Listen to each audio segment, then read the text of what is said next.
اللہ الرحمن الرحیم واللہ یدعو الی دار السلام ویہدی من یشاء الی صراط مستقیم۔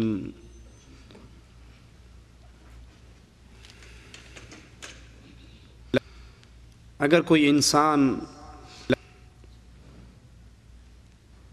اس کو کوئی صحرا کے اندر پھینک دے جہاں کوئی اس کو دیکھنے والا نہیں، کوئی اس کو بچانے والا نہیں، کوئی اس کو وہاں سے نکال کر اس کے گھر کی راہ پہ ڈالنے والا نہیں، وہ تنہا ہے، پریشان ہے، ایسے موقع پر وہ اعرابی اور دیہاتی لوگ یا ایک ایسا شخص جو اس سارے ریگستان کے رستوں سے واقف ہو، وہاں کے چپے چپے کو جانتا ہو، وہ اسے آ کر کہے کہ اگر تو میرے پیچھے چلے گا، میری بات مانے گا، تو میں تجھے اس ریگستان سے نکال لوں گا، دوسرے معنی میں تجھے یہاں تڑپتا ہوا مرنے کے لیے نہیں چھوڑوں گا، اگر میرے فٹ پرنٹ پہ قدم رکھتے ہوئے نکلو گے تو ضرور راہ راست پہ آ کر اس جنگل سے، اس بیابان سے، اس ریگستان سے نجات پا جاؤ گے۔ کیا خیال ہے؟ عقل مند آدمی کو اس کی بات مان لینی چاہیے یا نہیں؟ اور جو اس کی بات نہ مانے، اس کے بے وقوف ہونے میں کوئی شک ہے؟ سمجھانے کے لیے میں نے مثال دی، اللہ عز و جل کے لیے اعلی مثال ہے۔ مالک عز و جل نے ہمیں پیدا کیا، اس دنیا میں ہمیں بھیجا، ہمارے بابا آدم اور حوا کو مفت میں جنت ملی تھی اللہ کے انعام کے طور پہ، پھر اس دنیا میں اتار کر اس کی اولاد سے خطاب کر کے مالک نے کہا کہ پھر میری طرف سے ہدایت آئے گی، جو اس راہ ہدایت پر چلے گا وہ واپس اس جنت میں آئے گا۔ تو ہم دنیا کی بھول بھلیوں کے اندر آئے ہوئے ہیں، ہم دنیا کی رنگینیوں میں پھنسے ہوئے ہیں، ڈوبے ہوئے ہیں۔ یہاں سے ہمارا راستہ جنت کا راستہ ہے جس کو ہم نے تلاش کرنا ہے۔ اس جنت کے راستے کی طرف بلانے والا اللہ عز و جل، میرا مالک پکارتا ہے، بلاتا ہے، واللہ یدعو الی دار السلام۔ یہ دنیا ٹینشن کا گھر ہے، پریشانی کا گھر ہے، غم اور دکھ کا گھر ہے، انسان کھربوں پتی بھی ہو جائے لیکن اس کو دنیا میں 100% سکون نہیں مل سکتا۔ سکون والا گھر ایک اللہ عز و جل کی جنت ہے۔ اللہ اس جنت کی طرف بلاتا ہے، کیسے؟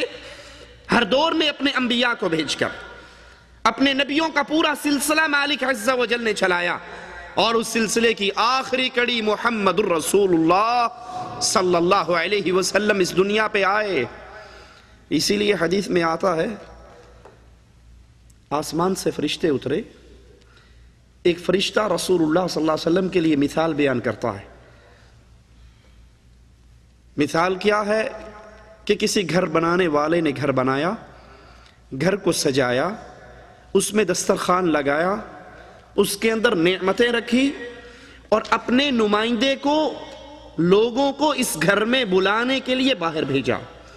اب جس نے اس کے نمائندے کی بات مانی وہ اس گھر میں داخل ہوا، اس نے گھر کا کھانا کھایا، اس کی نعمتوں سے فائدہ اٹھایا۔ ساتھی فرشتہ کہتا ہے اس کی تطبیق کرو، اس مثال کو فٹ کرو۔ کہا گھر بنانے والا اللہ، گھر اللہ کی جنت، نعمتیں جنت میں دودھ کی نہریں، شراب کی نہریں، شہد کی نہر، میٹھے پانی کی نہر، جنت کی نعمتیں، اور جنت کی طرف بلانے والے محمد الرسول اللہ صلی اللہ علیہ وسلم۔ اب جس نے محمد کریم علیہ السلام کی دعوت پر لبیک کہا وہ اللہ کی جنت میں داخل ہوا، اور جس نے رسول اللہ صلی اللہ علیہ وسلم کی دعوت کو نہ مانا، آپ کی دعوت کو چھوڑا، اس نے محمد کریم علیہ السلام کی دعوت کو نہیں چھوڑا، عرش والے کی جنت کو ٹھکرا دیا۔ مالک عز و جل بیان فرماتا ہے وَلَقَدْ بَعَثْنَا فِي كُلِّ أُمَّةٍ رَسُولًا، ہم نے ہر امت کے اندر ہر قوم کے اندر رسولوں کو بھیجا، ایک بنیادی دعوت دے کر ان اعبدوا اللہ، عبادت جب بھی کرو خالص اللہ عز و جل کی، اللہ کی عبادت میں کوئی شریک نہیں ہو سکتا، نہ کسی کو شریک کرنا۔ کتنے اعمال ہیں جن کو عبادت کہا جائے وہ خالص اللہ عز و جل کے لیے۔ اس کی مثال یوں سمجھ لیجئے، اگر عبادت کی 1 کروڑ قسمیں کریں 1 کروڑ اعمال ہم گنیں، یہ عبادت کے اعمال ہیں خالص اللہ کے لیے، اس میں سے کوئی ایک عمل 1 کروڑ میں سے ایک عمل غیر اللہ کے لیے کرتا ہو تو یہی ایک عمل اس کے جہنمی ہونے کے لیے کافی ہے، باقی اس کی ساری محنتیں ختم ہو جائیں گی۔ اللہ کی عبادت، سجدہ کرنا اللہ کے لیے، رکوع کرنا اللہ کے لیے، ذبح کرنا اللہ کے لیے، بھروسہ اللہ پر کرنا، مانگنا اللہ سے، امیدیں اللہ پر لگانی، یہ ساری عبادتیں اللہ کے لیے خالص ہیں، اور ہر نبی کو اللہ نے یہی بنیادی دعوت دے کر بھیجا ہے، ان اعبدوا اللہ واجتنبوا الطاغوت، عبادت جب بھی کرو خالص اللہ کی کرو۔ اور یہاں پر بریک نہیں لگی، یہاں پہ آیت ختم نہیں ہوئی کہ اللہ کی عبادت کرو، اور اگر کوئی کسی اور کی عبادت کر رہا ہے اس کو بھی کرنے دو، آپ نے اپنی قبر میں جانا، اس نے اپنی قبر میں جانا نہیں۔ واجتنبوا الطاغوت، اللہ کے علاوہ جس کو پوجا جاتا ہے، اللہ کے علاوہ جس کی عبادت ہو رہی ہے، اس طاغوت کا انکار کرنا، اس سے دور ہٹ جانا، لوگوں کو اس سے دور ہٹانا، یہ نبیوں کی دعوت کا بنیادی نقطہ ہے۔ صرف اللہ کی دعوت، اللہ کی عبادت کر کے ہم یہ سمجھے کہ ہم نے حق ادا کر دیا تو نبیوں کی دعوت کا بنیادی مقصد پورا نہیں ہوا۔ آپ اللہ کی عبادت کریں لیکن اللہ کے علاوہ جن کی پوجا ہو رہی ہے ان کو چھوڑنا، ان سے اختلاف کرنا، ان سے دور ہونا، ان سے بچنا، ان کا انکار کرنا، یہ اہل ایمان پر ضروری ہے۔ دوسرا مقام سنیے، مالک عز و جل فرماتا ہے وَإِن مِّن أُمَّةٍ، ہر امت کے اندر کوئی ایسی امت نہیں جس کے اندر الا خلا فیہا نذیر، جس کے اندر اللہ عز و جل نے کسی ڈرانے والے کو نہ بھیجا، جس میں کوئی ایسا نہ آیا ہو جو اس شرک کی وجہ سے جہنم کی آگ سے نہ ڈراتا ہو اور عقیدہ توحید کو ماننے کی وجہ سے اللہ کی جنت کی خوشخبری نہ دیتا ہو۔ رسلا مبشرین ومنذرین لئلا يكون للناس على الله حجة بعد الرسل وكان الله عزيزا حكيما۔ اللہ عز و جل نے خوشخبری دینے والے، ڈرانے والے بھیجے۔ کیوں بھیجے؟ یہ ڈرانے والے، یہ خوشخبری دینے والے امتوں میں کیوں آئے، گروہوں میں کیوں آئے؟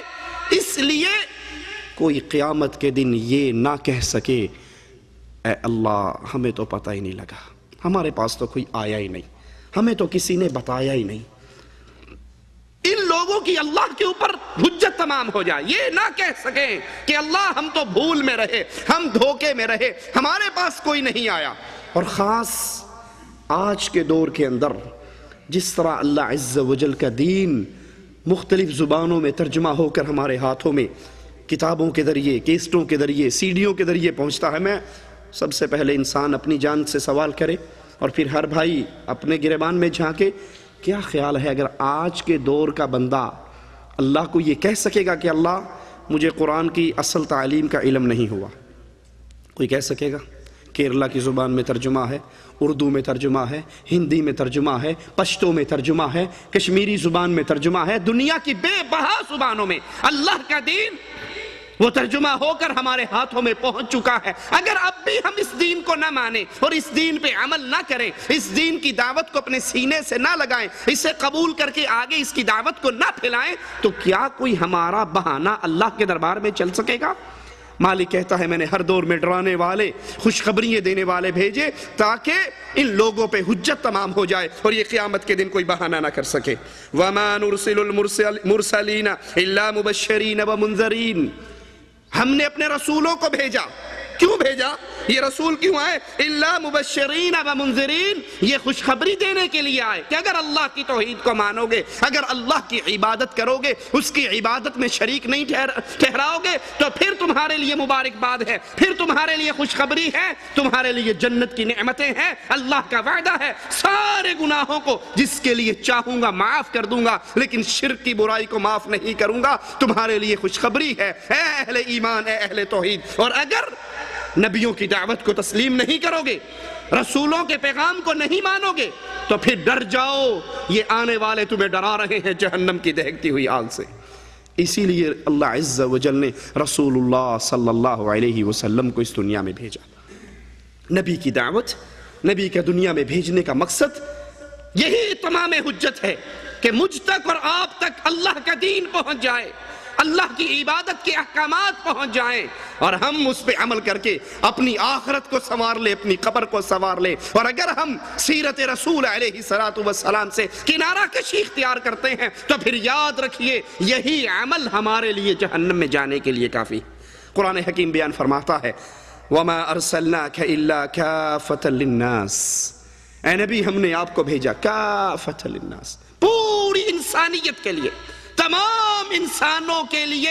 اے رسول ہم نے آپ کو بھیجا بشیرا و نذیرا، آپ جنت کی خوشخبریاں دیتے ہیں، آپ جہنم سے ڈراتے ہیں، آپ اہل ایمان کو، اہل توحید کو اس عقیدے کی بنیاد پر اللہ کی رحمت کی خوشخبری دیتے ہیں، اور اہل کفر کو، اہل شرک کو ڈراتے ہیں کہ اگر اپنے ان بد عقیدوں سے باز نہیں آؤ گے، اگر اللہ کی عبادت کی طرف نہیں لوٹو گے تو پھر تمہارے لیے دہکتی ہوئی آگ ہے۔ اِنَّا أَرْسَلْنَاكَ بِالْحَقِّ بشیرا و نذیرا، اے نبی ہم نے تجھے حق کے ساتھ خوشخبری دینے والا، ڈرانے والا بھیجا ہے۔ وَلَا تُسْأَلُ عَنْ أَصْحَابِ الْجَحِيمِ، آپ کا کام لوگوں کو بتا دینا ہے۔ نبی کا کام ہدایت دینا نہیں ہے، ہدایت کا پیغام سنانا ہے۔ اب جو رسول کی دعوت کو نہ مانے، جو اللہ کے نبی کی دعوت کو سینے سے نہ لگائے، جو اپنے دل کی سیاہی کو رسول کی پیاری باتوں سے پاک نہ کرے، اس سیاہی کو نہ دھوئے، تو یہ اصحاب جحیم ہیں۔ اے نبی آپ سے ان کے بارے میں سوال نہیں ہوگا کہ یہ جہنم میں کیوں گئے، آپ کے ذمہ بتا دینا ہے، آپ کے ذمہ پہنچا دینا ہے، آپ کے ذمہ بشارت اور ڈر یہ دونوں پیغام سنانے ہیں۔ آپ ان کو خوشخبری سنا دیجئے اللہ کی رحمتوں کی، اور ان کو ڈرا دیجئے اللہ کے عذاب سے۔ اگر یہ پھر بھی نہ مانے، اہل جہنم بنے، یہ جہنم کی آگ میں جلے، تو قیامت کے دن اس کی وجہ سے آپ سے سوال نہیں ہوگا، کیونکہ آپ کے ذمہ ہم نے یہ پیغام لگایا کہ اللہ عز و جل کی رحمت اور اللہ کے عذاب، ان دونوں کا پیغام ان کو سنا دو۔ تبارک الذی نزل الفرقان علی عبدہ لیکون للعالمین نذیرا۔ اللہ عز و جل اپنے قرآن میں اپنے نبی علیہ السلام کے بارے میں کیا کہہ رہا ہے؟ پاک ہے وہ ذات جس نے اپنے کتاب کو، فرقان کو، قرآن کو اتارا، کس پر؟ علی عبدہ، کس پہ اتارا؟ اپنے بندے پر اتارا، نور من نور اللہ پہ نہیں اتارا۔ طاہر القادری صاحب کہتے ہیں کہ نبی صلی اللہ علیہ وسلم اللہ کے نور کا ٹکڑا ہے، بلکہ دونوں ہی ایک ہیں، کوئی خاص فرق نہیں ہے۔ یہ قرآن کریم کی یہی ایک آیت اس باطل عقیدے کا انکار کرنے کے لیے کافی ہے۔ تبارک الذی نزل الفرقان علی عبدہ، اللہ نے اس فرقان کو اتارا، اس کتاب کو اتارا، علی عبدہ، اپنے بندے پر اتارا۔ کیوں اتارا؟ لیکون للعالمین نذیرا، تاکہ اس قرآن کے ذریعے پوری کائنات کو ڈرا دیا جائے، اس قرآن کے ذریعے اللہ کا پیغام توحید عام کر دیا جائے اور ڈرا دیا جائے۔ اگر اس پر ایمان نہیں لاؤ گے، اگر اس کی آیات کو نہیں مانو گے، تو پھر نتیجتاً تمہارے لیے جہنم کی وادییں ہوں گی اور جہنم کا عذاب ہوگا۔ مالک عز و جل ایک اور مقام پہ بیان فرماتا ہے یا ایہا النبی انا ارسلناک شاہدا ومبشرا ونذیرا، اے نبی ہم نے آپ کو بھیجا گواہ بنا کر، خوشخبری دینے والا بنا کر، خوف کا پیغام، ڈرانے کا پیغام دینے والا بنا کر، وداعیا الی اللہ، اور اللہ کی طرف دعوت دینے والا بنا کر۔ آپ اللہ کی طرف بلانے والے ہو، آپ داعی الی اللہ ہو، آپ لوگوں کا تعلق، لوگوں کے رشتے جو اللہ سے ٹوٹ چکے ہیں اس کو دوبارہ جوڑنے والے ہو۔ آپ لوگوں کی پیشانیوں کو جو غیر اللہ کے سامنے جھک چکی ہیں ان کو اٹھا کر اللہ کے سامنے جھکانے کی دعوت دینے والے ہو۔ آپ کی دعوت کا بنیادی نقطہ کیا ہے؟ لوگوں کو لوگوں کی عبادت سے نکال کر لوگوں کے رب کی عبادت کرائی جائے۔ وَدَاعِيًا إِلَى اللَّهِ، رسول صلی اللہ علیہ وسلم اپنی قوم کے لیے، اپنی امت کے لیے داعی ہوا کرتے ہیں، وہ ان کو اللہ عز و جل کی طرف بلایا کرتے ہیں۔ وَسِرَاجًا مُنِيرًا، چمکتے ہوئے سورج، نور ہدایت بنا کر بھیجا۔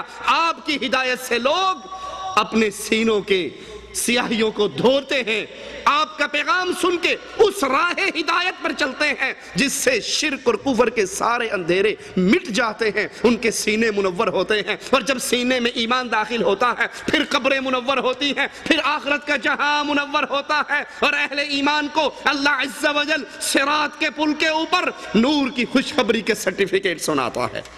یا ایھا الرسول، اے میرے رسول، بلغ ما انزل الیک، بیان کر دو جو اللہ نے آپ پر اتارا ہے۔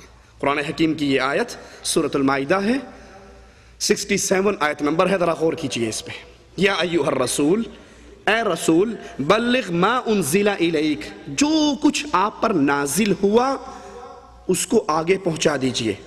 من ربک، وہ نازل کہاں سے ہوا؟ آپ کے رب کی طرف سے۔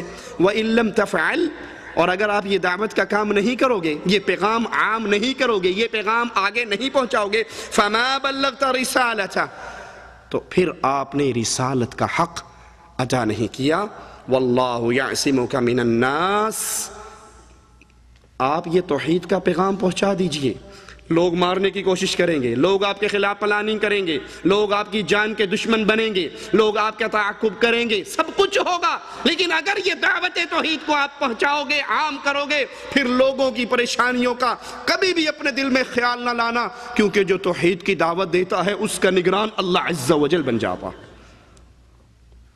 یہ قرآن حکیم کی آیت ہے، اور ہمارے ہاں کیا کہا جاتا ہے؟ کہتے ہیں کہ نہیں، یہ آیت یوں نہیں تھی، یہ تو سنیوں نے ایسی آیت بنائی۔ اصل آیت کیا ہے وہ بھی سناؤں آپ کو؟ وہ کہتے ہیں اصل آیت یہ ہے، یا ایھا الرسول بلغ ما انزل الیک فی ولایت علی فإن لم تفعل فما بلغت۔ بلکہ ایک ذاکر اپنی تقریر میں کہتا ہے کہ اگر سارے سابقہ انبیاء محمد الرسول اللہ صلی اللہ علیہ وسلم کی نبوت کو نہ مانے تو ان نبیوں کی نبوت ختم ہو جاتی ہے۔ یہ علی کے نبی کی شان ہے، یہ علی کے نبی کی شان ہے۔ آؤ اب نبی کے علی کی شان سنو۔ یا ایھا الرسول بلغ ما انزل الیک فی ولایت علی فإن لم تفعل فما بلغت رسالتہ، اے نبی تیری شان یہ ہے کہ سارے انبیاء اگر تیرا انکار کریں تو ان کی نبوتیں کینسل، اور علی کی شان یہ ہے اگر تو علی کی ولایت کا اعلان لوگوں کے سامنے نہ کرے تو تیری نبوت کینسل۔ نعوذ باللہ ثم نعوذ باللہ، تعالی اللہ عما یقولون۔ یہ اللہ پر بھی بہتان، یہ رسول اللہ پر بھی بہتان، یہ علی پر بھی بہتان۔ ایک اور کتاب راولپنڈی سے شائع ہوئی، حفاظت قرآن، منتظر عباس نقوی کی، اس نے اسی آیت کو دلیل بنا کے اس سے بھی ذرا ٹاپ کلاس کا قصہ لکھا۔ کہا اللہ کے رسول صلی اللہ علیہ وسلم معراج پہ گئے، جب عرش پہ پہنچے، پہلی تو یہی بات غلط کہ رسول عرش پہ اللہ ہے، اللہ نے اپنے رسول کو بلند کیا جہاں تک چاہا، کسی حدیث میں ذکر نہیں کہ اللہ کے رسول عرش پہ آئے۔ طاہر القادری صاحب نے تو اللہ رسول اللہ کو نعوذ باللہ گلے ملوا دیا کہ ادھر سے وہ اتر رہا ہے، ادھر سے یہ چڑھ رہا ہے۔ دروازے پہ پہنچے، اللہ باہر نکلا، اللہ نے اپنے رسول کو اندر کیا، دروازہ بند کیا، کنڈی لگائی، اور پھر وہ کچھ ہوا جس کا تمہیں کوئی خبر نہیں ہے۔ نعوذ باللہ پورا قصہ جیسے عاشق اور معشوق کی ملاقات ہو رہی۔ تعالی اللہ عما یقول۔ اور یہ کہتا ہے کہ جب اللہ کے نبی عرش پہ پہنچے، منتظر عباس نقوی راولپنڈی سے اس کی کتاب شائع ہوئی، تو عرش پہ ایک پردہ پڑا ہوا تھا۔ رسول اللہ صلی اللہ علیہ وسلم نے پوچھا اللہ یہ پردہ کیسا ہے؟ کہا اسی کے لیے تو یہاں بلایا ہے۔ پردہ ہٹایا، پیچھے مولا علی بیٹھے ہوئے تھے۔ کہا اس کی ولایت سمجھانے کے لیے تجھے یہ معراج ہوئی ہے، اس کی ولایت کا اعلان کر، یا ایھا الرسول بلغ ما انزل الیک فی ولایت علی فإن لم تفعل فما بلغت رسالتہ۔ اگر تو نے لوگوں کو علی کی ولایت نہیں بتائی تو تو نے رسالت کا حق ادا نہیں کیا، تو اپنی رسالت کے کام کے اندر فیل ہو گیا۔ یہ جھوٹ ہے اللہ پر، قرآن پر، رسول اللہ پر، علی مرتضیٰ کے اوپر۔ حقیقت کیا ہے؟ قرآن کی آیت کیا ہے؟ یا ایھا الرسول بلغ ما انزل الیک من ربک، اے رسول بیان کرو لوگوں کو جو اللہ نے تجھ پر اتارا ہے۔ توحید کا پیغام اللہ نے اتارا، قرآن تجھ پہ اللہ نے اتارا، اس کی شرح، اس کی تشریح، اس کی تفسیر تیری زبان کے ذریعے احادیث یہ بھی اللہ نے تجھ پہ اتاری۔ اے نبی لوگوں کو اس کا پہنچا دو، بتا دو، سنا دو۔ اگر تم یہ دعوت کا کام نہیں کرو گے، یہ توحید کا پیغام عام نہیں کرو گے تو پھر سمجھ لو کہ تم نے رسالت کا کام پورا نہیں کیا۔ اسی لیے رسول اللہ صلی اللہ علیہ وسلم نے ابو طالب کو جواب میں کہا تھا، جب قوم آ کر کہہ رہی تھی تیرا بھتیجا ہمارے بتوں کو برا کہتا ہے، روک لے۔ چچا نے کہا تھا بھتیجے بوڑھا ہو گیا ہوں، میرے پہ اتنا وزن ڈال جتنا میں برداشت کر سکوں۔ آقا کی آنکھوں میں آنسو آئے، اپنے ہاتھوں کو دراز کیا، کہا چچا یہ کفار مجھے دعوت توحید سے روکنے کے لیے آپ کے پاس آئے ہیں، یہ اگر آسمان سے سورج کو توڑ کے میرے ہاتھ پہ رکھ دیں، دوسرے پہ چاند کو توڑ کے رکھ دیں، یہ انہونا کام اگر کر جائیں میں تب بھی اللہ کی توحید کی دعوت سے باز نہیں آؤں گا، کیونکہ اللہ نے اپنے حبیب کو بھیجا ہی اس کام کے لیے کہ لوگوں کی پیشانییں غیر اللہ کے دروں پہ چھپ چکی ہیں، ان پیشانیوں کو اٹھاؤ، ان کو عزت کی راہ دکھاؤ، اور انہیں بتاؤ کہ سر جب بھی جھکتا ہے عرش والے اللہ کے لیے جھکتا ہے۔ ادع الی سبیل ربک بالحکمہ والموعظۃ الحسنہ وجادلہم باللتی ہی احسن۔ اے نبی لوگوں کو بلاؤ اپنے رب کے راستے کی طرف حکمت کے ساتھ۔ یہ نبی کی خصوصیت رہی، یہ نبی کی شان رہی کہ نبی اللہ کے دین کی دعوت کا کام حکمت کے ساتھ، اچھے انداز میں۔ اب حکمت سے مراد یہاں پہ دو مرادیں لی جاتی ہیں۔ ایک کہتا ہے جی یہ کہنا کہ یہ مردہ مشکل کشا نہیں ہو سکتا، یہ قبر میں جو پڑا ہے یہ حاجت روا نہیں ہو سکتا، اس کی قبروں پر آ کر بری بری سرکار بری میری کھوٹی قسمت کر دے ہری، یہ قوالیاں پڑھنا ٹھیک نہیں ہے، یہ اللہ کی ساتھ شرک ہے۔ کچھ لوگ کہتے ہیں کہ جناب آپ باتیں تو ٹھیک کرتے ہیں لیکن حکمت کے ساتھ نہیں کرتے، یہ حکمت نہیں ہے، یہ حکمت نہیں ہے۔ حکمت کیا ہے؟ امت ٹکڑے ٹکڑے ہو چکی ہے، امت کو جوڑو، نماز کے لیے بلاؤ، روزے کے لیے بلاؤ، ذکر اذکار کے لیے بلاؤ، ان کے اندر کی اصلاح کرو۔ یہ دعوت نہ دو، یہ نہ کہو کہ یہ مشکل کشا نہیں، یہ حاجت روا نہیں، یہ بگڑی بنانے والا نہیں، یہ غوث اعظم نہیں، یہ پارلیمنٹ قومی اسمبلی قانون ساز نہیں، اس کو اتھارٹی نہیں کہ یہ قانون سازی کرے۔ انسان کو جب حکومت ملتی ہے وہ اللہ کے قوانین کو نافذ کرتے ہیں، وہ خود جمہوریت کے ذریعے اللہ کی حاکمیت میں شرک کرتے ہوئے قانون سازی نہیں کر سکتے۔ قانون تو قرآن کی صورت میں آ چکا۔ جی یہ باتیں جو آپ کرتے ہیں یہ توڑنے والی باتیں ہیں، جوڑنے والی نہیں۔ میں کہتا ہوں بھائی امت کو جوڑو، واقعی جوڑنے کی ضرورت ہے، پر تھوک سے نہ جوڑو، ایلفی سے جوڑو۔ تھوک کا جڑا ہوا نہیں جڑے گا۔ جب یہ شرک کے اوپر ہے، یہ بدعت کے اوپر ہے، یہ خرافات کے، یہ وہ عقیدے رکھتا ہے جو قرآن کی روح سے ٹکراتے ہیں، آپ اس ڈاکٹر کو کیا کہیں گے؟ مریض کا پورا ہاتھ اندر سے گل چکا ہے اور ڈاکٹری تعلیم کے مطابق اب اس کا آپریشن کر کے یہ ہاتھ کاٹنا اس کے باقی جسم کو بچانے کے لیے ضروری ہے، لیکن ڈاکٹر کہتا ہے جی دیکھیں نا ہاتھ کاٹیں گے لوگ اس کو ٹونڈا کہیں گے، لوگ اس کی توہین کریں گے، اس کو تکلیف بھی کتنی ہوگی، اپنی کٹی ہوئی بازو دے کر دکھ بھی ہوگا، لہٰذا میں نہیں کاٹتا، میں اس کے اوپر پٹیاں کر دیتا ہوں، میں اس کے اوپر ڈیٹول سے اس کو صاف کرتا ہوں، مرہم لگاتا ہوں، ٹیوبیں دیتا ہوں، پاؤڈر چھڑکتا ہوں۔ کیا خیال ہے یہ ڈاکٹر عقل مند ہے یا دوست ہے یا دشمن ہے؟ ارے تو اتنا سا ہاتھ کاٹنے کی تکلیف گوارا نہیں کرتا اور اس زخم کو، اس زہر کو پھیلا کر پورا جسم گل جائے گا اور یہ مر جائے گا، تجھے یہ گوارا ہے کہ یہ سارا مر جائے اور ایک ہاتھ کاٹنا گوارا نہیں؟ یہی توحید کے داعی اور چلوں کے داعی میں فرق ہے۔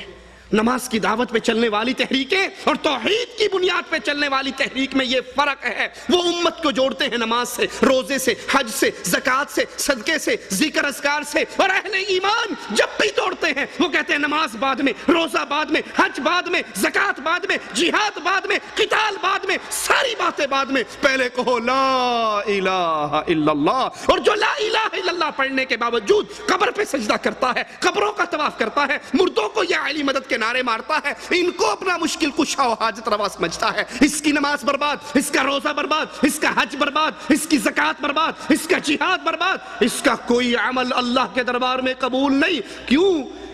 کیونکہ یہ اللہ کی توحید میں غیر اللہ کو شریک کر رہا ہے۔ یہ حکمت سے مراد کیا ہے؟ آئیے میں آپ کو مثال سے سمجھاتا ہوں۔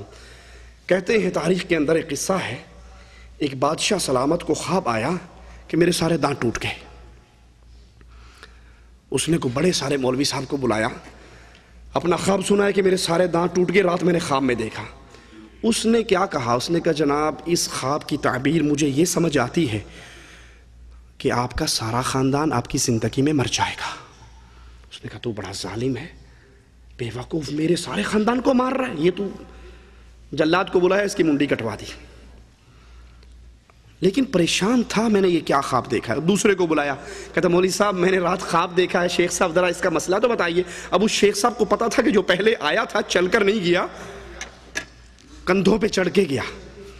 یہ حکمت ہے، بات وہی کہی جائے جو اللہ چاہتا ہے، لیکن اس کو پیار محبت کے الفاظ میٹھے بنا کر مقصد تبدیل نہ ہو۔ اس نے کہا بادشاہ سلامت مجھے اس خواب کی تعبیر کچھ یوں لگتی ہے، اللہ پاک آپ کو اتنی لمبی عمر دے گا، اتنی لمبی عمر دے گا، اتنی لمبی عمر دے گا، آپ کے خاندان میں یہ نعمت کسی کو بھی نہیں ملی ہوگی۔ کہا ماشاء اللہ سبحان اللہ، بڑی پتے کی بات کی ہے، لاؤ بھائی اس کو اتنے ہزار اشرفیاں دے دو، اتنے گھوڑے دے دو، اس کو اتنے مال دے۔ اب اس کو لاٹ کے بھیجا جا رہا ہے۔ بات اس نے تبدیل کی، بات اس نے تبدیل کی، مقصد وہی رہا کہ سارے مر جائیں گے، تو زندہ رہے گا۔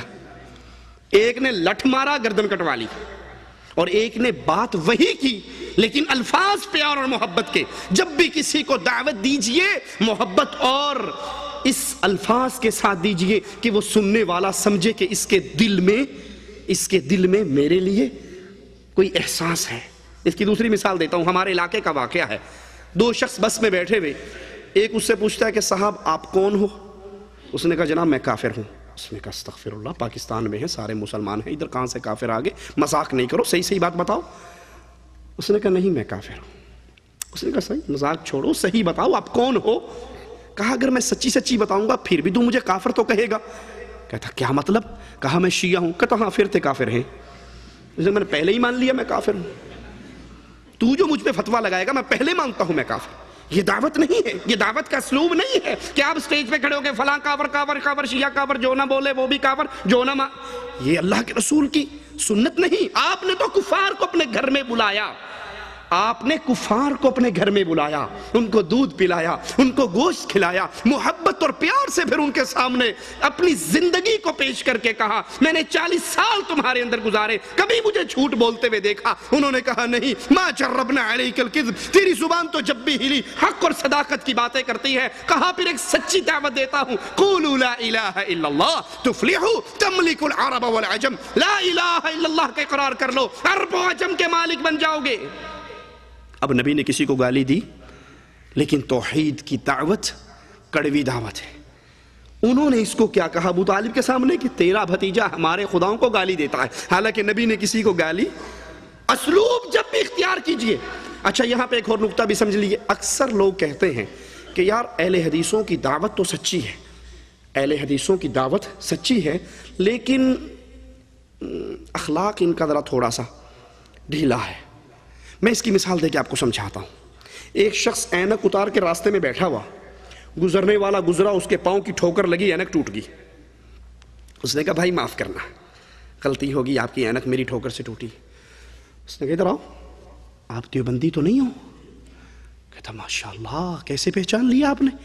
واقعی میں دیوبندی ہوں۔ کہا کوئی بریلوی ہوتا نا یہ اینک جڑوا کے دیتا، معافی مانگ کے جاتا، آپ نے جڑوا کر نہیں دی، کم از کم معافی تو مانگی نا۔ اور اگر کوئی سلفی وہابی اہل حدیث ہوتا وہ توڑنے کے بعد کہتا بے وقوف یہ رکھنے کی جگہ ہے، پاگل یہاں اینک رکھتے ہیں، پیچھے کر اپنی اینک کو. وہ توڑ کے بھی جاتا، دو سنا کر بھی جاتا. حقیقت بھی یہی ہے. اب آئیے ذرا اس کے اسباب پر غور کریں، آخر کیا وجہ ہے، یہ سختی اتنی کیوں ہے؟ اس کی وجہ یہ ہے کہ شیطان سب سے پہلے قبر پرستوں کے پاس آیا اور ان سے کہا اس مردے کو علی حجویری کو داتا کہو، اسلام آباد والے کو بری امام کہو، مانسیرے والے کو حکومت بانٹنے والا کہو، اجمیر والے کو غریب نواز بندہ پرور کہو. اب اس نے قبر پرستوں سے کون سا کام کروایا؟ شرک اکبر کا. شرک اکبر کا کام کروایا. جب انسان شرک اکبر میں ملوث ہو جائے، شرک اکبر کرنے والا ہر سال حج کرے، ہر ہفتے عمرہ کرے، ہر 3 دن میں قرآن ختم کرے، جو مرضی کر لے، جب مرے گا سیدھا کہاں جائے گا؟ جہنم کے اندر. اب کیا شیطان کو قبر پرستوں کے اخلاق خراب کرنے کی ضرورت ہے؟ نہیں ہے. وہ دوسروں کے پاس آیا، امام پرستوں کے پاس، ان سے اس نے وحدت الوجود کی عقیدے منوائے. مولوی زکریا صاحب فضائل صدقات میں لکھتے ہیں اے اللہ جو تو ہے وہ میں ہوں، جو میں ہوں وہ تو ہے. یہ تصوف کا گمراہ ترین عقیدہ انہوں نے آ کے ان سے منوا لیا، چلت پھرت والوں سے. اب جب تصوف کا شرک ان مولویوں میں اس نے داخل کر دیا، اس کو ان کے اخلاق خراب کرنے کی ضرورت ہے، معاملات خراب کرنے کی ضرورت ہے، ان کو غیبت کے راستے پہ چلانے کی ضرورت ہے؟ نہیں ہے. کیوں؟ ان سے بھی اس نے شرک اکبر کسی اور صورت میں کروا لیا اور راہ مستقیم سے ہٹا دیا. وہ مرزائیوں کے پاس گیا، ان سے کہا یہ جو قادیان میں بھینگا، قادیان کا بھینگا کالا جو ہے نا، اس کو رسول مان لو، یہ سٹپنی رسول ہے، اصل رسول محمد صلی اللہ علیہ وسلم ہے، یہ بعد میں کام چلانے کے لیے ہے، اس کو بھی مانو. انہوں نے اس کو ماننا شروع کر دیا، احمد کو ہی رسول اللہ بنا دیا. دائرہ اسلام سے نکل گئے. شیطان کو ان کے عقائد خراب کرنے کی ضرورت ہے. اب جب یہ شیطان چلتا پھرتا چکر کاٹتا ہوا سلفیوں کے پاس، موحدوں کے پاس آیا اور کہا اس مردے کو کہو داتا، اسے پتا ہے کہ یہ مر جائے گا، کبھی نہیں مانے گا. اس نے کہا اچھا ٹھیک ہے، یوں کرو کہ یہ جو حدیثیں ہیں نا، کہو ٹھیک ہے حدیثیں تو ٹھیک ہیں، لیکن فلاں شیخ فلاں حضرت فلاں بزرگ کی بات جو ہے، تو اسے پتا ہے کہ اس نے جواب میں کہنا ہے کہ اگر نبی کی حدیث کے خلاف کائنات میں کسی کی بات آ جائے، میں جوتی کی نوک پر رکھ کے ٹھوکر مار دوں گا، میں قبول. تو یہاں بھی خراب نہیں کر سکا. اب اس نے سوچا کہ یہ بڑی بڑی خرابیاں تو اس میں پیدا ہوئی نہیں، لہذا اب اس کے لیے اس کا اخلاق خراب کرو، اس کے اندر غیبتیں ڈالو، ان کی آپس میں لڑائی، اختلاف، افتراق ڈالو. اور میں یقین سے کہتا ہوں آپ سارے گمراہ فرقوں کو دیکھ لیجئے، ان میں وہ اختلاف، وہ انتشار نہیں ہوگا جو اہل توحید میں آپ کو نظر آئے گا. کیوں؟ کیونکہ شیطان جتنا یہاں کام کر رہا ہے کہ نہ ان کا عقیدہ توحید بگڑا، نہ ان کا عقیدہ اتباع رسول بگڑا، نہ ان کے منہج سلیم میں کوئی فرق آیا، نہ یہ جمہوریت کو اسلام ماننے کے لیے تیار ہوئے، یہ کسی قسم کی بدعقیدگی میں شریک نہیں ہوتے. تو لہٰذا ان کے نمبر کم کرنے کے لیے ان کو کہیں ان کو عبادات میں کمی دلواتا ہے، کہیں ان کا اخلاق خراب کرتا ہے، کہیں ان کے معاملات بگاڑتا ہے کہ اس نے جنت میں تو چلے جانا ہے لیکن اونچے درجے کی جنت میں نہ جائے، کچھ نہ کچھ تو میں رکاوٹ ڈالوں. تو اللہ کے نبی صلی اللہ علیہ وسلم کی شان کیا ہے؟ مالک فرماتا ہے ہم نے اپنے نبی کو بھیجا کیوں؟ کہ وہ حکمت کے ساتھ، پیار اور محبت کے ساتھ ہماری دعوت، ہمارا پیغام عام کریں، لوگوں تک پہنچائے. فَلِذَلِكَ فَادْعُ وَاسْتَقِمْ كَمَا أُمِرْتَ وَلَا تَتَّبِعْ أَهْوَاءَهُمْ. پس آپ لوگوں کو اسی اللہ عز و جل کی طرف بلاتے رہیے، جیسا آپ کو حکم دیا گیا ہے اسی چیز کی طرف بلائیے، اور اس پہ مضبوطی سے جم جائیے اور لوگوں کی خواہشات کے پیچھے نہ چلیں. اہل ایمان جب بھی چلتے ہیں وہ اللہ عز و جل کے حکموں کی اتباع کرتے ہیں، وہ کسی کی خواہش، کسی کے سوچ، کسی کے خیال کو دین نہیں بناتے. دین صرف اتنا ہی مانتے ہیں جتنا عرش والے اللہ عز و جل نے نازل کیا ہے. اب جس دور میں رسول اللہ صلی اللہ علیہ وسلم مبعوث ہوئے، آپ تشریف لائے، اس دور کی کیفیت کیا تھی؟ اس دور کے حالات کیا تھے؟ بگڑا ہوا زمانہ، بگڑا ہوا دور، بگڑے ہوئے لوگ. زمانے سے مراد یہاں اس وقت کے رہنے والے، وگرنہ زمانہ اللہ عز و جل ہے. لیکن اس دور میں جو لوگ تھے ان کی اخلاقی کیفیت، ان کے معاملات، ان کی سیاسی کیفیت تمام کی تمام پرلے درجے کی گمراہی کا شکار ہو چکی تھی. کبھی پانی پینے پلانے پہ جھگڑا، کبھی گھوڑا آگے بڑھانے پہ جھگڑا. کیفیت یہ تھی اپنی بیٹی کو، اپنے نطفے کو، اپنے لخت جگر کو لوگ زندہ زمین میں درگور کر دیا کرتے تھے. ایک شخص کا واقعہ حدیث میں آتا ہے، اس نے ہاتھ بڑھایا اللہ کے نبی کے پاس آ کر بیعت کرنے کے لیے، اور پھر اپنے ہاتھ کو پیچھے کھینچ لیا. نبی نے کہا تو نے ہاتھ آگے بڑھایا پھر واپس کیوں کھینچا؟ کہا ہے اللہ کے نبی صلی اللہ علیہ وسلم مجھے اپنا گناہ یاد آیا۔ آپ نے پوچھا ایسا کون سا گناہ ہے؟ کہتا ہے اگر میں اسلام لے آؤں اور میرا یہ گناہ معاف ہو جائے تو پھر تو لے آتا ہوں، اور اگر یہ گناہ ویسے کا ویسے رہتا ہے تو میرا گناہ بڑا شدید ہے۔ آپ پوچھتے ہیں ساتھی وہ گناہ کیا ہے؟ یہ کہتا ہے اللہ کے نبی 7 بیٹیوں کو میں نے اپنے ہاتھ سے زمین میں زندہ درگور کیا، اور آخری بیٹی کا قصہ سناتا ہے کہ میں سفر پہ تھا، پیچھے بیٹی پیدا ہوئی، میری بیوی نے اس ڈر سے کہ پہلیوں کو بھی مار چکا ہے اس کو بھی مار دے گا کسی اور کے حوالے کر دی۔ وہ پڑوس سے آتی میرے ساتھ کھیلتی، جب اتنی ہو گئی کہ میرا دل لبھانے لگ گئی اور اس کو بھی یقین ہوا کہ اب نہیں مارے گا، تو ایک دن مجھے کہتی ہے کہ جس سے کھیل رہا ہے یہ تیری ہی بیٹی ہے، یہ تیرا ہی نطفہ ہے، میں نے تجھ سے پوشیدہ رکھی اس وجہ سے۔ کہا اسی دن میں نے ٹھان لی کہ میں اس کو بھی اس کی باقیوں کی طرح ضرور دفن کروں گا۔ ایک دن میں اس کو لے کر جاتا ہوں، زمین میں گڑھا کھودتا ہوں، بچی کو اتارتا ہوں، پھر اس کو نکالتا ہوں، پھر گڑھا کھودتا ہوں۔ بچی سمجھ رہی ہے بابا مجھ سے مذاق کر رہا ہے، کھیل رہا ہے، اور وہ نہیں جانتی کہ میں اس کا سائز پورا کر رہا۔ اور جب وہ اتنا ہو گیا کہ یہ بچی اس میں دفن ہو سکے، میں اس پہ مٹی ڈالنا شروع کرتا ہوں، اور جب اس کا جسم جکڑا جاتا ہے، اسے یقین ہو جاتا ہے کہ یہ مجھے مارنے لگا ہے، تو وہ اپنے جذبات سے کہتی ہے بابا مجھے کس جرم کی سزا دے رہا ہے، میں تجھ سے کوئی چیز طلب نہیں کروں گی، ایک زندگی کی بھیک مانگتی ہوں، ایک زندگی کا سوال کرتی ہوں۔ اے نبی وہ روتی رہی، وہ چیختی رہی، وہ بابا بابا کہتی رہی، اور میرا دل اتنا لوہا ہو چکا تھا، میں اس پہ مٹی ڈالتا رہا اور اس کی چیخوں سمیت میں اس کو دفن کر کے لوٹ آیا۔ صحابی کہتے ہیں ہم نے جب آقا علیہ السلام کے چہرہ اقدس کو دیکھا تو ہمیں نبی کی آنکھوں سے گرتے ہوئے موتی کی طرح آنسو نظر آئے۔ آپ کی داڑھی مبارک رو رو کر اس ظلم کو سن کر بھیگ گئی۔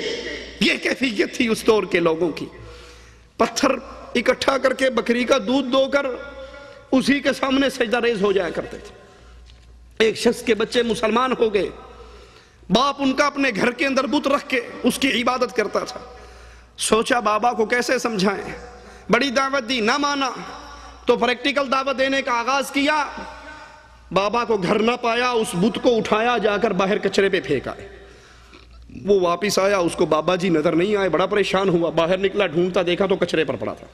اٹھا کر اس کو عرق غلاب سے غسل دے کر پھر اس کی جگہ پہ سجا دیا۔ ہمارے ہاں بھی عرق غلاب سے غسل چلتے ہیں نہیں چلتے؟ 2.5 من عرق غلاب سے فلاں کی قبر کو غسل، فلاں کی قبر کو غسل، فلاں کی قبر، یہ پرانے دور کی باتیں ہیں، آج کی نہیں۔ یہ زمانہ جاہلیت سے یہ شرک چلتا آ رہا ہے۔ کہا اگلے دن ہوا بچوں نے پھر اٹھا کے دور پھینک دیا۔ 2-3 دفعہ جب یہ اٹھا کر بابا جی کو گھر میں لاتا رہا، تنگ آ گیا، تلوار لا کے رات کو اس کے قدموں میں رکھ دی کہ میں بڑا اوکھا ہو گیا ہوں، جیڑا آوے نہ آپ پہ نبڑی، میں اٹھا کے تجھے لا رہا ہوں، وہ باز نہیں آ رہا۔ اب یہ تلوار پڑی ہے، جو تیری توہین کرنے کے لیے آئے اس تلوار سے اس کی منڈی کاٹ دینا۔ لیکن دل سے وہ بھی جانتا تھا کہ یہ کچھ کرنے کے قابل، آج بھی جو شرک کرتے ہیں ان کی یہی کیفیت ہے۔ وہ لوگوں کے سامنے تو واقعات اتنے بڑے بڑے بلند کریں گے، بیان کریں گے، جی آپ نہیں مانتے، بابا ہمارا جیلانی جو تھا اتنے سال کی ڈوبی ہوئی کشتی کو اس نے پھر پار لگا دیا، فلاں بابے نے مردوں کو زندہ کر دیا، فلاں نے یہ کر دیا۔ اور اگر اس سے کراس کویسچن کر کے پوچھو کہ آپ کے بابا جی ماشاءاللہ اتنی بڑی طاقتوں والے ہیں، لیکن اسی بابے کے دربار پہ بہت بڑا لوہے کا غلہ پڑا ہے چندہ ڈالنے کے لیے، اس پہ اتنا موٹا ٹرائسل کا تالا کیوں لگایا ہے؟ وہ جواب میں کہیں گے یہ تالا اس واسطے لگایا کہ وابی چوری کر جاندے نے، تے بابا بابیاں نو کیوں نہیں ڈکدا؟ کہنا نہیں انہوں نے رلیا ہے، یہ انہوں نے کچھ نہیں کہہ سکتا، اس کا جادو ان پہ نہیں اثر کرتا۔ اس نے تلوار رکھ دی کہ اب جو کچھ ہوگا خود نبڑ لینا۔ اگلا دن آیا، بچوں نے ایک مردہ کتا لے کر اور اس بابے کو لے کے اس کے ساتھ اس بت کو لے کے باندھ کے کنویں میں پھینک دیا۔ صبح اٹھا تو دیکھا حضرت اس کو نظر نہیں آئے، ڈھونڈتا پھرا تو کنویں پہ پہنچا تو اللہ عز و جل نے اس کی عقلوں کو کھول دیا، اس کے سینے کو اسلام کے لیے منور کر دیا۔ اس کو دیکھ کر کہتا ہے کہ اگر تیرے پلے میں کوئی نفع اور نقصان ہوتا اپنے وجود کو اس غلیظ جانور سے کم از کم دور کر لیتا۔ اور ہم بھی یہی کہتے ہیں لوگوں، ہماری باتیں کڑوی لگیں تو لگیں، اگر پیر جیلانی میں کوئی قوت اور طاقت مرنے کے بعد ہوتی، بغداد پہ گرنے والے امریکی بموں کا رخ تو بدل دیتا۔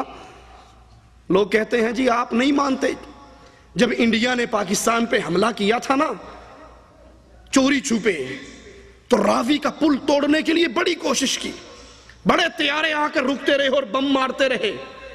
65 کی جنگ میں سبز چولے والا ایک کھڑا تھا، اوپر سے بم آتے وہ کیچ کر کے دریا میں ڈال دیتا، پل پہ نہیں گرنے دیتا۔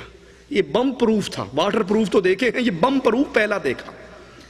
کہا آپ نہیں مانتے، بڑی قدرتیں ہیں ہمارے بابوں میں۔ ہم کہتے ہیں مان لیتے ہیں کہ 65 کی جنگ میں سبز چولے والوں نے بم کیچ کر کر کے دریا میں پھینکے اور راوی کا پل نہیں ٹوٹنے دیا۔ 71 کی جنگ میں یہی بابے تیرا ختم پڑھنے گئے ہوئے تھے۔ 71 کی جنگ میں یہ بابے کیوں کام نہ آئے؟ بنگلہ دیش ٹوٹ گیا، یہ بابے کیوں نہ کام آئے؟ اور موقعوں پہ کہنے دیکھیں پھر گستاخان والی گل کی تھی، ماننا نہیں آپ نے۔ تو جو ہی اس نے اس جانور کے ساتھ اس بت کو پڑے ہوئے دیکھا، کہنے لگا اگر تیرے پلے میں کوئی طاقت ہوتی تو اپنے وجود کو اس غلیظ جانور سے دور کر لیتا۔ سینہ کھل گیا اور لا الہ الا اللہ کا اقرار کیا۔ ایک اور شخص صحابی رسول اللہ کے نبی علیہ السلام کو اسلام لانے سے پہلے کا واقعہ سناتے ہیں ایک سفر کا۔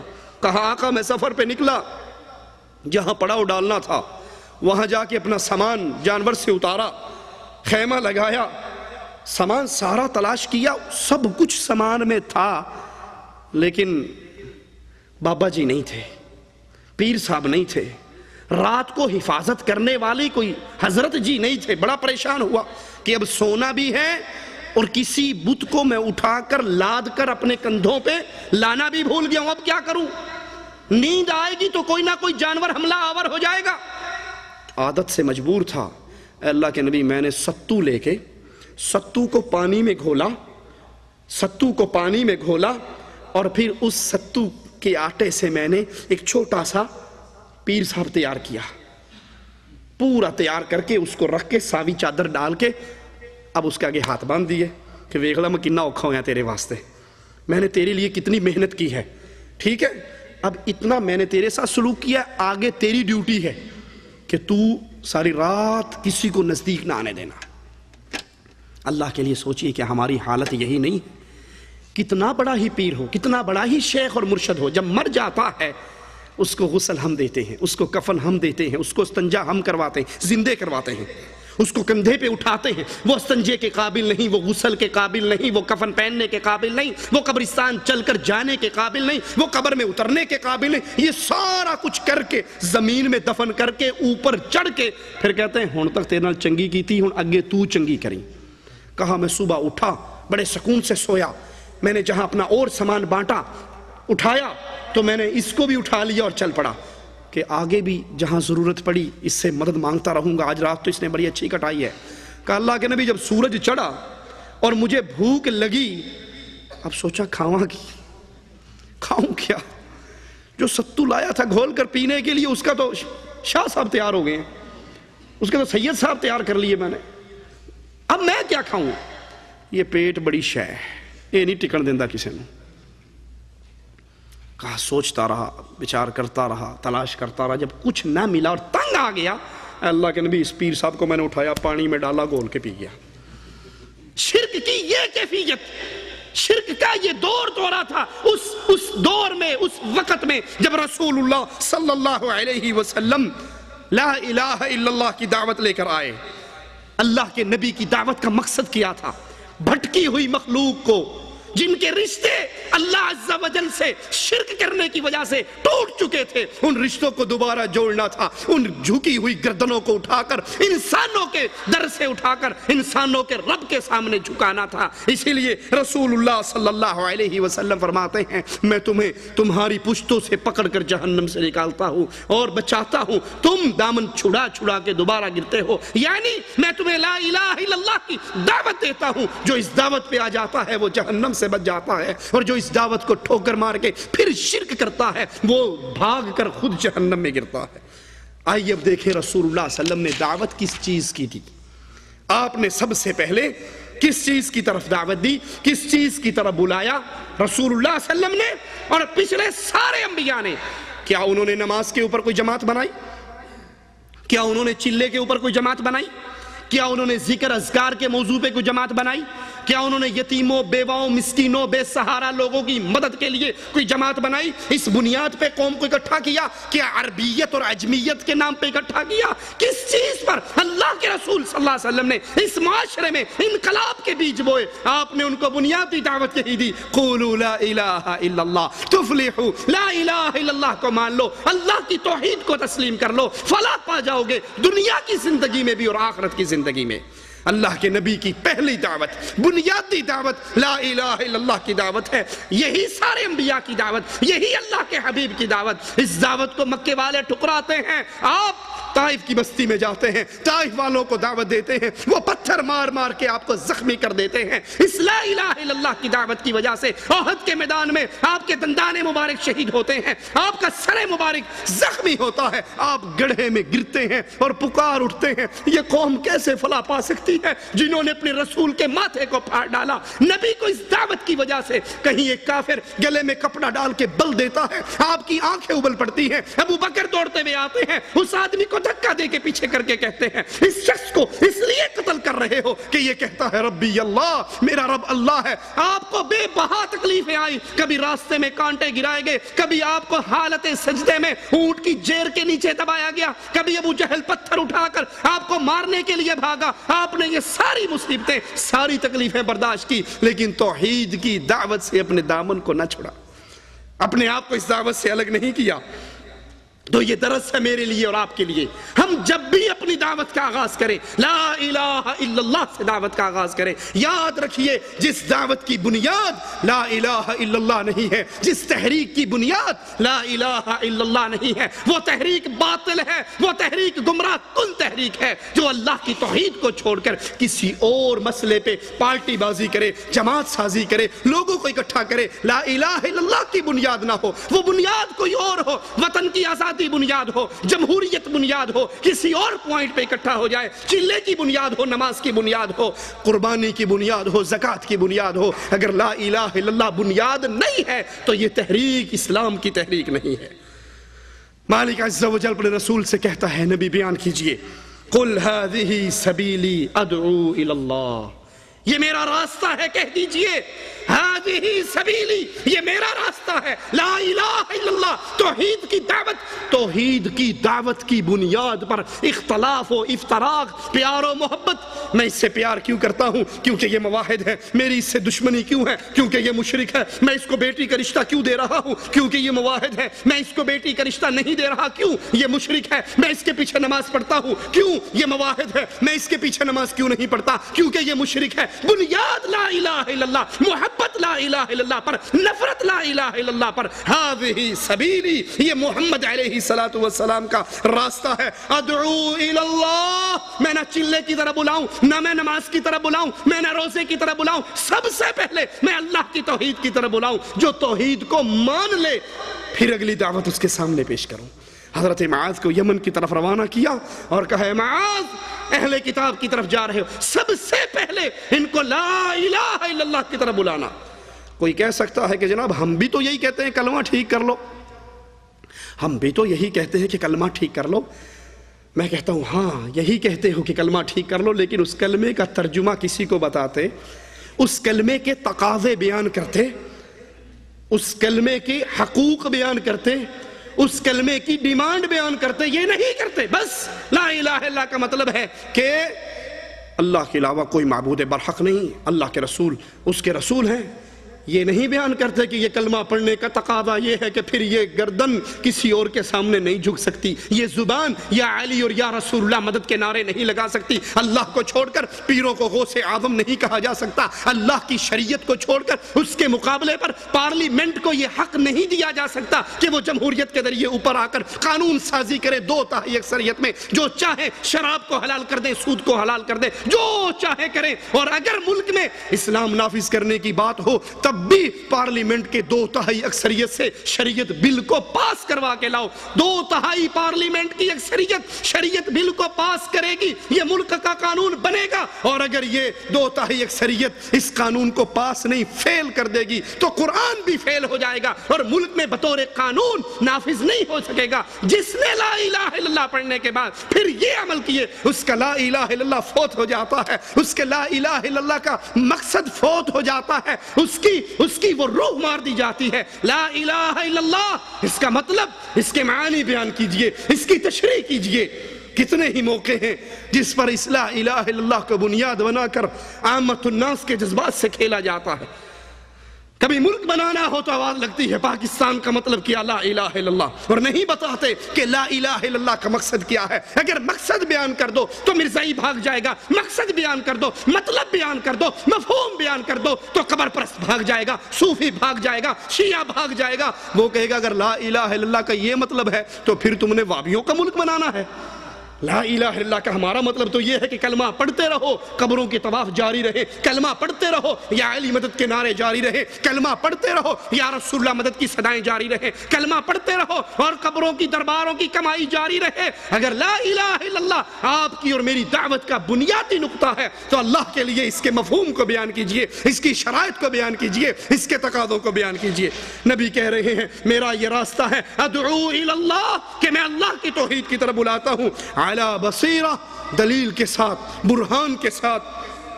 انا, یہ میری دعوت ہے, ومن اتبعنی, اور جو میرے پیچھے چلتا ہے اس کی بھی یہی دعوت ہے. وسبحان اللہ, وسبحان اللہ, اللہ پاک ہے, تم قبروں پہ سجدہ کرو, اللہ اس شرک سے پاک ہے. تم یا علی مدد کے نعرے لگاؤ, اللہ اس شرک سے پاک ہے. تم غیر اللہ کو مشکل کشا حاجت روا سمجھو, اللہ اس شرک سے پاک ہے. سبحان اللہ, کائنات میں جتنا شرک اللہ کے ساتھ کیا جاتا ہے, وہ اس کی ذات میں ہو, صفات میں ہو, عبادت میں ہو, اللہ سب سے پاک ہے, اس شرک سے پاک ہے, اس شرک سے بلند ہے اس کی ذات. وما انا من المشرکین, اے نبی بتا دو کہ میں مشرکوں میں سے نہیں ہوں, میں اللہ کی توحید کو ماننے والا ہوں, میں توحید کا پیغام دے رہا ہوں. تم مانتے ہو اہلاً و سہلاً, نہیں مانتے تو میں مشرکوں میں سے نہیں ہوں, میں تم سے الگ ہوں. یہ تفریق کرنی پڑے گی کہ یہ اہل شرک ہے, یہ اہل توحید ہے, یہ اللہ کا پجاری ہے, یہ قبروں کا پجاری ہے, یہ اللہ کو الہ مانتا ہے, یہ پنجتن پاک کو اپنے 5 بزرگ سمجھتا ہے اور ان 5 کو مشکل کشا جانتا ہے.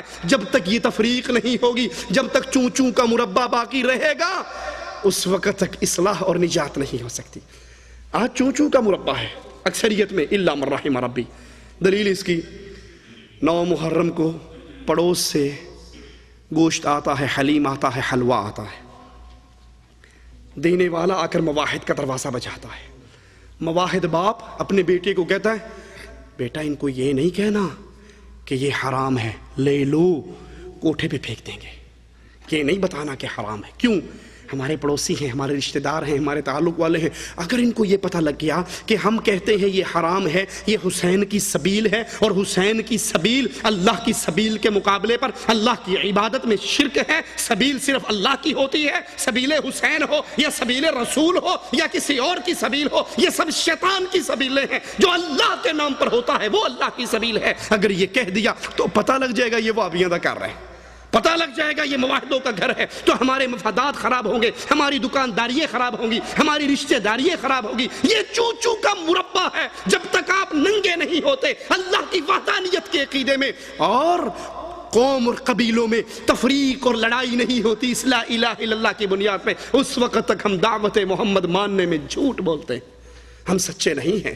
نبی کو یہی کہا تھا مشرکین مکہ نے, اس نے گھر گھر میں لڑائی ڈلوا دی. باپ بیٹے کا دشمن ہے, خاوند بیوی کا دشمن ہے, ماں اولاد سے لڑ رہی ہے, اس نے گھر گھر میں افتراق پیدا کر دیا. کیوں؟ کہ اس نے لا الہ الا اللہ کے مقصد کو بیان کیا. یہ نہیں ہو سکتا سسر مر جائے اور پتا ہو یہ شرک کرتا ہے, پتا ہو یہ 9 محرم کو تعزیہ نکالتا ہے, پتا ہو کہ یہ غیر اللہ کو پکارتا ہے, اور پھر میں جنازہ پڑھنے کے لیے کھڑا ہو جاؤں. یہ اہل ایمان کے لیے جائز نہیں. نبی بھی کہہ رہے ہیں تم مانتے ہو میری دعوت کو مانو, نہیں مانتے نہ مانو. وما انا من المشرکین, میں مشرک نہیں ہوں, میں مشرکوں سے برات کرتا ہوں, میں ان کی جماعت میں سے نہیں ہوں, میں اہل ایمان ہوں, میں اہل توحید ہوں, میں مواحد ہوں. جو میرے راستے پر آئے گا اس کو بھی اس طرح بیان کرنا پڑے گا. اللہ عز و جل ہمیں توفیق دے کہ ہم اللہ کی توحید کو ماننے کے بعد پھر اس توحید کو برسر عام بیان کر سکیں، اپنی اس دعوت کو اپنے سینوں میں دفن کر کے نہ مریں، کیونکہ یہ اہل ایمان کا راستہ نہیں ہے۔ اللہ کے رسول صلی اللہ علیہ وسلم نے سب سے پہلے توحید کی دعوت دی، پھر اسلام کی بنیادی چیزوں کی دعوت دی۔ ایک شخص اللہ کے نبی علیہ السلام کے پاس آیا، کہنے لگا دلنی علی عمل اذا عملتہ دخلت الجنہ، مجھے کوئی ایسا کام بتا دو، مجھے کوئی ایسا کام بتا دو جس کے کرنے سے میں اللہ کی جنت میں داخل ہو جاؤں۔ تو رسول اللہ صلی اللہ علیہ وسلم نے کہا کہ تو لا الہ الا اللہ کا اقرار کر، محمد رسول اللہ کا اقرار کر، اللہ کی توحید کو مان، میری نبوت کو مان، پھر نماز، پھر روزہ، پھر زکوٰۃ، پھر بیت اللہ کا حج۔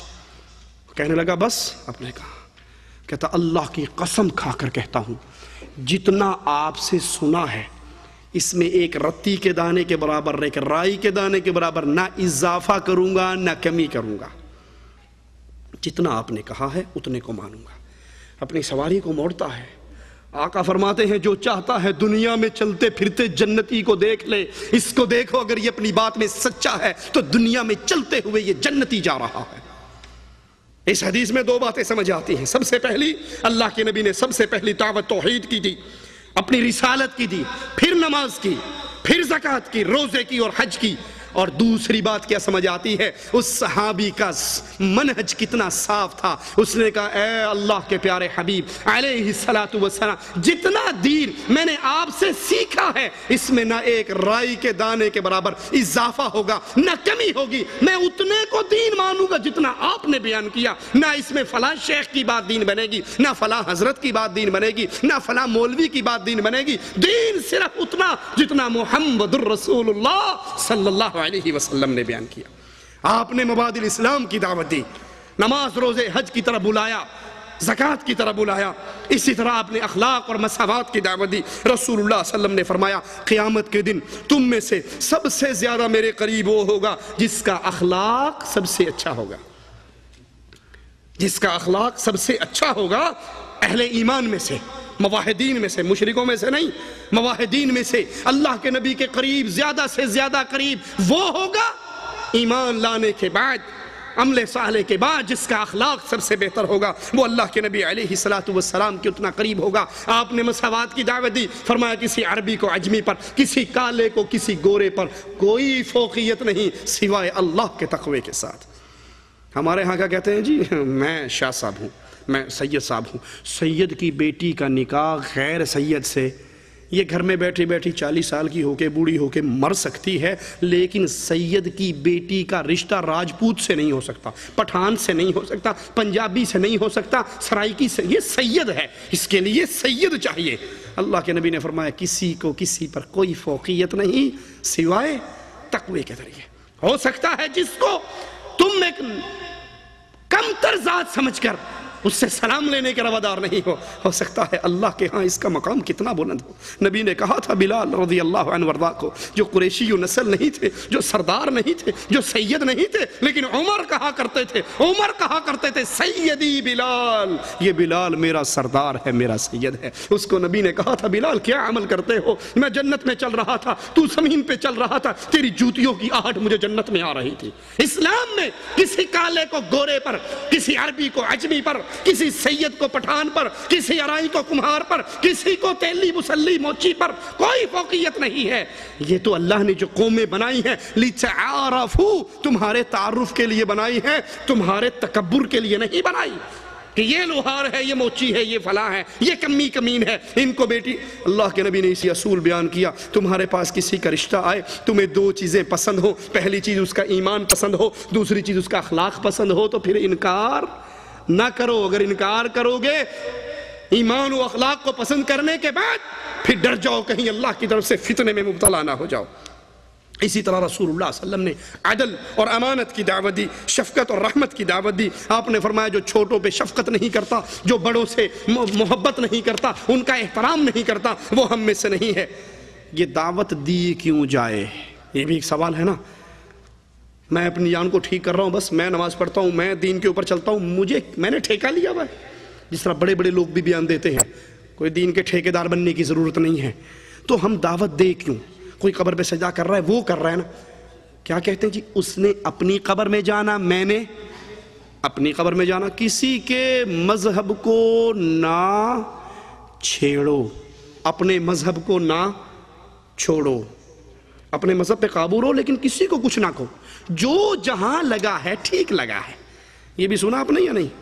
جو جہاں لگا ہے ٹھیک لگا ہے، اس مطلب کو تیرے گھر میں رات کو ڈاکہ مارے تو صبح تو پولیس والوں کے پاس کیوں جا کر کہتا ہے ہمارے گھر میں رات چوری ہوگی؟ جو جہاں لگا ہے ٹھیک لگا ہے۔ تو نے کیوں جا کے درخواست دے دی کہ ہمارے گھر میں چوری ہوگی، ہمارے ہاں زنا بالجبر ہو گیا، ہمارے فلاں اغوا ہو گیا، ہمارا فلاں قتل ہو گیا؟ جو جہاں لگا ہے ٹھیک لگا ہے۔ کہتے نہیں مولوی صاحب اس کا یہ مطلب نہیں، دین میں جو جہاں لگا ہے ٹھیک لگا ہے۔ ارے جو دنیا میں جہاں لگا ہے ٹھیک لگا ہے، یہ اصول دنیا پہ لاگو نہیں ہوتا، دین پہ کیسے لاگو ہوگا؟ دوسری اس کی مثال سمجھ لو، جیسے دین کے اوپر کوئی مواحد چلنا لگے تو اس کو سب سے بڑی مثال کیا دیں گے؟ ارے تیرا ابا یہ کام کرتا تھا، تیرا ابا تو قبروں پہ جاتا تھا، وہاں چادریں چڑھاتا تھا، وہاں سجدے کرتا تھا، علم تمہارے گھر سے نکلتا تھا، 11ویں تمہارے ٹھیک ہے، تو نے ماں باپ کا دین چھوڑ دیا۔